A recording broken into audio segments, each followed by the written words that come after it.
أنا أعتقد أن المشاكل التي تحصل في الجزائر لديها مشاكل كثيرة مع العرب أساسا، فكيف نتأمل بخروج أنا أعتقد أن كلمة الجسد الميت الذي يقصد بها الجامعة العربية وضعت في مقبرة ولم توضع في مستشفى لإنعاش هذا الجسد الميت فبالتالي أنا أعتقد أن المشاكل التي تحصل في الجزائر لديها مشاكل كثيرة مع العرب أساسا، فكيف نتأمل بخروج نتائج إيجابية من بلد لديه مشاكل إقليمية، مشاكل مع جيرانه، مشاكل مع مصر، مشاكل مع اليمن، مشاكل مع دول الخليج، علاقات متنامية مع إيران، علاقات مضطردة مع إثيوبيا في مواجهة مصر التي حاولت أن تكون على مسافة واحدة في المشكلة الجزائرية المغربية. أيضا لا توجد علاقات أساسا حاليا أو سحب سفراء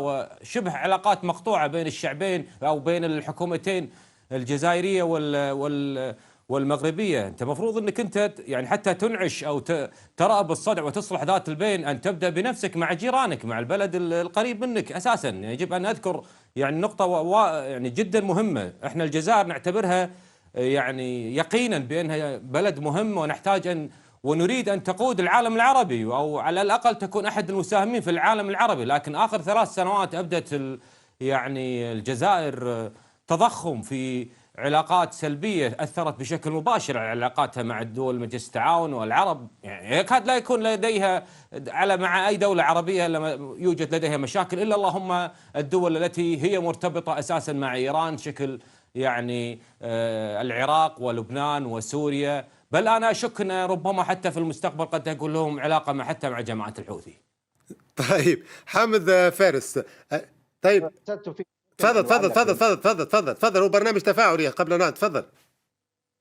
الحمد لله أنه لم يذكر أن هناك مشاكل بين الجزائر والكويت، ويمكن أن يوضح ذلك. وأعتقد أن محاولة التضخيم في العلاقات الجزائرية مع بعض الدول العربية، أستاذ أنا لا أتحدث عن العلاقات الكويتية الجزائرية، نحن نتحدث عن العلاقات العربية وليس العلاقات الجزائرية الكويتية التي هي نموذج.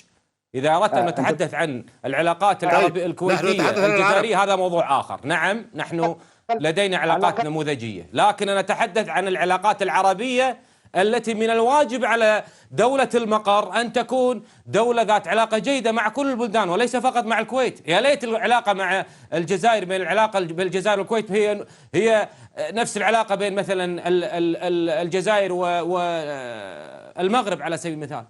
أنا لا أتحدث كصفتي كويتي، أنا أتحدث كمحلل عربي. يا أستاذ ممكن تسمح لي بأن أكمل تعليقي؟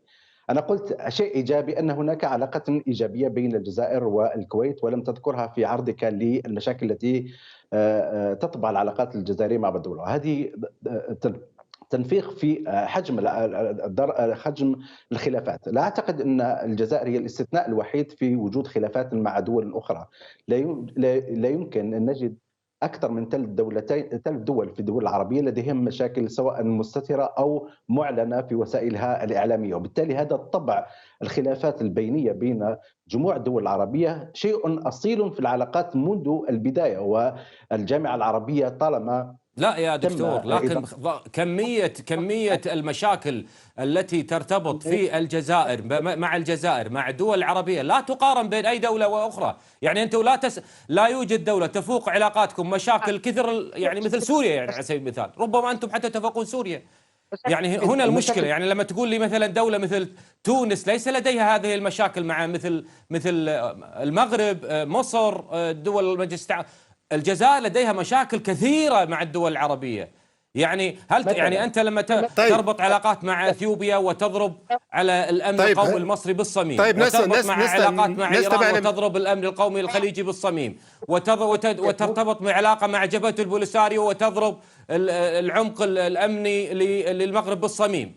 هذا أمر مش شيء علاقات هنا وهناك ممكن تجاوزها. حامد الفارس، مشاكل مثلا كالتي حصلت مثلا مع مصر وأي دولة أخرى.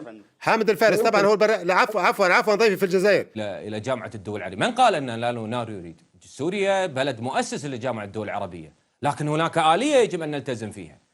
هي هذه المشكلة. الجزائر تريد أن تفرض أن عودة النظام السوري بدون أي شرط أو قيد، هكذا أيضا يعني إذا هل تعلم أو لا تعلم كادت أن تدخل الجزائر في خضم هذه الإصلاح أو لم الشمل اللي يريدونه جبهة البوليساريو كجزء من قضايا العرب، وهي مسألة يكاد هي من المسائل يعني الفريدة والقليلة التي اتحد فيها العرب في مواجهتها. نحن لا نعتبر إلا جبهة البوليساريو إلا خارجة عن القانون، ونعتبر أنها الصحراء جزء من الأراضي المغربية. هذا قول واحد يعني هذا يتفق عليه العرب. والمسائل الأخرى الكثيرة، طبعا الجزائر لديها مشاكل، لكن يجب أن نشير إلى مسألة مهمة. هل الجزائر تملك أن تغير من هذه المعادلة؟ نعم تملك. كيف ما تملك؟ بلد مثل الجزائر الذي قدم مئات الآلاف من الشهداء، بلد مثل الجزائر الذي آبائي لما جاءت في الكويت في الخمسينات المناضلة الجزائرية جميلة بحيرد واللي يستقبلونها بالتصفيق واعتبروها وكأنها قادمة من عصور الأولى للإسلام، واعتبروها بأنها المناضلة هذه النموذج الذي قدمته الجزائر لنا. احنا كنا نقتطع من أموالنا واحنا فقراء وقتها قبل النفط، نقتطع من أموال لدعم القضية الجزائرية. أيضا مصر لا يمكن أن ينسى الدور المصري في ذلك، والجزائر لكن الجزائر علاقاته خلال الفترة اللي طافت هذه سببت مشاكل كثيرة يعني، والمشاهد العربي يجب أن يعلم نحن نحب الجزائر ونعتبر نفسنا جزائريين أساسا. وربما صحيح أن المغرب نحن نرتبط معها بعلاقات نموذجية، لكن الجزائر لا تقل عنها أهمية على اعتبار أنها دولة نرتبط معها بمصالح نفطية ومصالح أيضا هي تعتبر بوابتنا للعالم الغربي، وهناك إنتاج فكري وعلمي عند الجزائريين ربما لو اكتسح العالم العربي لكفاه. فبالتالي نريد الجزائر أن تقود، لكن السياسات الجزائرية في الواقع لا تعبر عن هذا الشيء مع الأسف، وهذا أنا أتحدث عنه من واقع عروبي. أما لو أسقطتها على العلاقات الكويتية الجزائرية فهي نموذج بفضل الله جل وعلا. الجزائر مع الكويت ترتبط بعلاقات جيدة جدا، وأنا يا ليت العلاقات الجزائرية هذه هي العلاقات التي يفترض أن تكون ما بين مصر والجزائر، أو تكون ما بين مصر بين الجزائر وبقية الدول المغاربية. بل أننا كنا نتمنى في تسعينيات القرن الفائت لما كنا طلبة، كنا نتمنى أن الجزائر تكون شيء ممثل لمجلس التعاون الخليجي، وينجح فكرة مجلس التعاون المغاربي وتقود الجزائر هذه المسألة. لكن مع الأسف هناك تعثرات بسبب تمسك قضية يجب أن تنتهي. يعني هذه قضية جبهة البوليساريو والصحراء الكبرى وغيرها، هذه مسألة يجب أن تنتهي، ولا أعرف لماذا يريد الجزائر تغذية هذه المسألة بشكل مضطرد وبشكل ينبئ ربما بوجود. يعني المغاربة بينوا من أيام المسيرة الخضراء في السبعينات وحتى اليوم يريدون الحل بالسلام ويريدون حل القضية بسلام، لكن يبدو أن هناك أيادي جزائرية ومع المحبة. نحن نعتب من باب المحبة ونعتبر نفسنا كمن في بيت واحد، نخرج من باب وندخل من باب من غرفة وندخل من غرفة أخرى، نخرج من غرفة الكويت وندخل في غرفة أخرى وصلت الفكرة. وهذا اللقاء هو نقاش علمي وليس نقاش شخصاني أو نقاش إني. طيب أكيد الصورة واضحة. حامد لم يسعفك الحظ، تفضل واصل، لأن دخلنا طبعا في تفاصيل أخرى تابعتها في النهاية لأن انقطع الخط معك. تفضل.